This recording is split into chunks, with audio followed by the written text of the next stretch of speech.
Hey, what's up guys? John here. The American dream has always been pretty simple. You work hard, you save your money, you invest well, you'll be able to own your own home. And one day you'll be able to pass that home along to your children and they'll have a better life than what you had. What's fascinating now is due to the eviction moratorium, over 40 million people are now being held inside of their homes, which is a good thing for them. Many would be displaced, many would be homeless, but what they're not telling you right now is that they are literally ripping out children from their homes, foster children, to make room for migrants coming over the border. In February alone, over 100,000 migrants got caught trying to pass the border. 100,000, that's crazy. Imagine how many actually got through. Well, in today's video, I'm gonna break down how the actual system and structure is set up and why Big Brother is financially incentivizing some of these companies to do such a thing. So with that being said, please smash that like button, drop your comments below. Let's begin. Please hit that like button. Immigration is a good thing if it's done correctly with the checks and balances and the homework that's needed for us to make a smart and educated decision upon each person that comes and enters this country. We've had some great success. We've had Elon Musk and Peter Thiel, many billionaires and people that have created tremendous value for this country. After all, America is the land of immigrants. So I'm not saying by any means that we should not be coming forward with open arms with a lot of these people. What I am saying, however, is that the way that we're doing this is absolutely reckless, and we can't even take care of the people that we have. So taking on tens of thousands, hundreds of thousands, or millions of people in addition, it's a very irresponsible action for us all to take. Here's what Seattle-based K5 Media reported. We partnered with youth and families to provide the relationships, resources, and skills they need to attain personal growth and success. The Friends of Youth website states.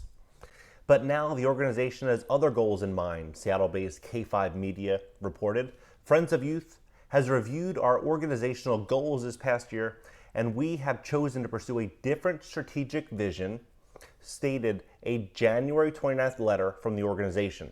The letter said the house would be used to provide a different scope of services in support of unaccompanied youth. Deanne Adams, Chief Program Officer for Friends of Youth, told King 5 the organization saw a new revenue stream from the federal government Office of Refugee Resettlement and decided to use the Howard's House to house illegal alien youth. Serena Sanchez said the decision has devastated his family, including one child who was hospitalized for panic attacks, and another who ran away from home and has not been located. I worry very much about him because he's 16 years old and he doesn't have a job, said Serena Sanchez, adding that he and his wife added to foster the 20 teenagers they've had in their home because it's hard to find families for older children with behavioral issues. King 5 reached out to Washington State's Rep. Michelle Caldier, who was a foster child, is a foster parent, and has sponsored legislation to help the foster care sector. Why on earth are they allowing this to happen to our most vulnerable youth? Caldier said. It's wrong. There's a reason as to why they are choosing to go with the unaccompanied minors and change their program, Caldier said. They tend to chase the dollars. It was just senseless, Serena Sanchez said. Everything they did was irresponsible. I mean, can you believe this? Young children being ripped out of their homes. It's a tragedy. What I see happening in America is when we eventually open back up, we're gonna have tens of millions of jobs permanently gone. And ultimately, it's gonna be a buyer's market for employers. They're gonna be able to select their ideal candidate, the college-educated, smart candidate, and ultimately, and I predict this, for less money than what they otherwise would have paid pre-pandemic, ultimately because there's gonna be less opportunity for those ideal candidates. And ultimately, the people that are in the middle incomes and the lower income levels, they're gonna be competing with jobs, a lot of which with people from the southern border that entered America.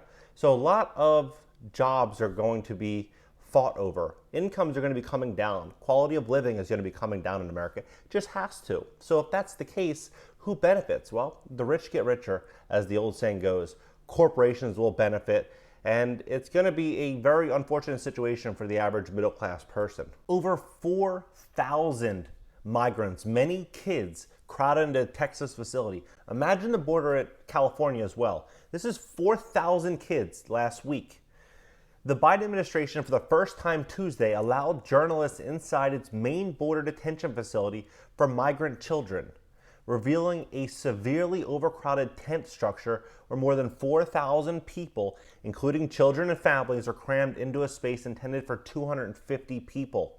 And the youngest were kept in a large playpen with mats on the floor for sleeping. With thousands of children and families arriving at the U.S. border in recent weeks and packing facilities, President Joe Biden has been under pressure to bring more transparency to the process. U.S. Customs and Border Protections allowing 2 journalists from the Associated Press and a crew from CBS to tour the facility in Donna, Texas, in the Rio Grande Valley, the nation's busiest corridor for illegal crossings. It's unbelievable, 4,000 kids. There are currently 11 million undocumented people inside of America, and Biden wants to offer them citizenship over a certain period or a certain process. But what's very interesting is nearly 7 million uninsured Americans qualify now for free health insurance. So I'm assuming that a lot of these undocumented people will become citizens and then assume free health insurance. But when you scroll down just a little bit, it says the U.S. isn't going to reach full universal coverage without another bill more ambitious than the American Rescue Plan. But that legislation and its promise of free health insurance for millions could go a long way towards bringing down the uninsured rate in the near term if people hear the message. Now, in former stimulus bills underneath Donald Trump, you would not be able to qualify for any type of payout at all if you are not a legal citizen. But what's very interesting is now, according to Yahoo News, undocumented immigrants see the light of hope in Biden's relief plan, which gives aid to their U.S.-born children. You scroll down here, it says, as part of the package, millions of Americans will receive $1,400 payments if they meet certain income thresholds. Marino, 38, won't qualify for a check as an immigrant without legal status and no social security number. But for the first time since the start of the pandemic, the law will make her 5 U.S.-born children eligible to receive the funds. It's a light of hope in this dark path we're living in, says Marino, whose children, all citizens, range from 3 to 17 years old. It will help me pay my debts. The Democrats' plan will also temporarily raise the child tax credit from a maximum of $2,000 to as much as $3,600 per child. That could cut the U.S. child poverty nearly in half. So imagine this. Imagine you live in Mexico or South America and you don't really have much. You don't have a job, you don't have food, and you want to come to the land of the free where they're giving away health insurance and you have a lot of opportunity. You can get a job, you can get a house. Why wouldn't you do such a thing? Of course you would. You would likely start heading north and try to come to America. And with Biden, it seems as though he's incentivizing just that very move. This is a very interesting topic for me because I am a real estate investor. I really like to study the market, study the economy, look at where wages are going, where job opportunities are going, so I can make smart investments for myself and my family.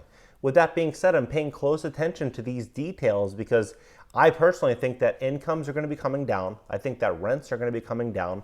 I think that real estate is going to go through a very big change, and I think smart investors are going to be able to capitalize on this change. However, I think this is going to sneak up on us really quickly, and before you know it, we're living in a completely different world. What do you guys think about everything that's happening right now, especially around this issue? Drop your comments below. Really curious as to what you guys think about this. And please smash that like button. Help me share this video. When you hit the like button, YouTube's going to share the content. The more people that see it, the better. So please hit that like button. Consider subscribing for more content based on real estate, personal finance, business, and money. And if you're interested in getting started on YouTube, there's a link down below inside of my bio, and you can watch a free live training. All right, guys, see you guys in the next video.